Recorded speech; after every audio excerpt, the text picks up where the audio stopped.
Is Martial going to have an impact at Manchester United? I think he's been there long enough now to have had an impact. But a new manager, Gary, that can change things. Yeah, a new manager comes and you know, it gives opportunity to players, and certainly some players prefer playing under a certain manager to another manager.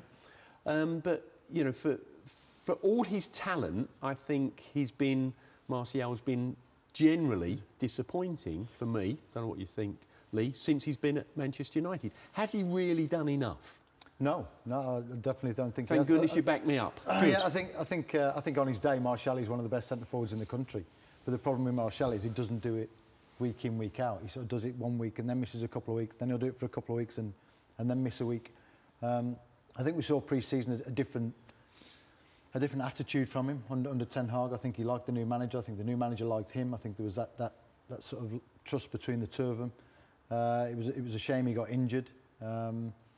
I think for me, one of the disappointing players is Rashford at the moment. I don't think he's Player of the month. I know, Player of the month, which I was a little bit surprised about. I know he'd scored a couple of goals, but I still think he's not quite at the levels that he could be at.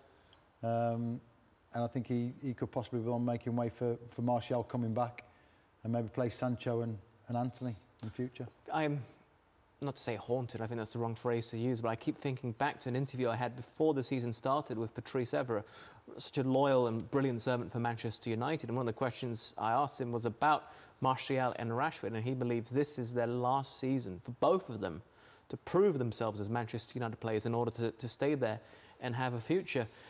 Now, I'm not in any position to contest that in any way whatsoever, but what do you think about that, Matt? Is this their last season for both of them to have a say on whether they're going to be wearing that jersey next season? Well, I don't think I could put a definitive timeline on it, but, I mean, Lee will know, having been at the club for quite a number of seasons, that there's only a certain amount of time you can go without producing. And it's not just about little flashes here and there. We know they're talented. They're not going to be at this level at that club unless they've got that talent. But it then comes down to the performance level, the consistency of the performance level.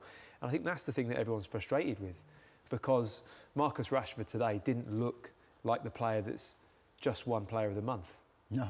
He really didn't, and I don't know if he's fully fit. I don't know if there's a backstory behind that. Or he was just starved of the ball, maybe.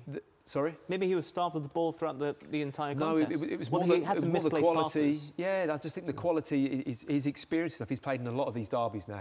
They're now looking at him as one of the more experienced Manchester United players for me in terms of what he's experienced at that club. He's been through a lot. And I think these are the type of games where you call upon his experience of this derby to go, right, you know, basics have to be a 10 out of 10. Your fundamentals have to be bang on. You can't make a 10-yard pass and give it away in the middle of the pitch. It just can't happen. And I think that there was so much of that today. When you put that little showreel together of all the missed passes, it wasn't, you know, pretty viewing for Manchester United.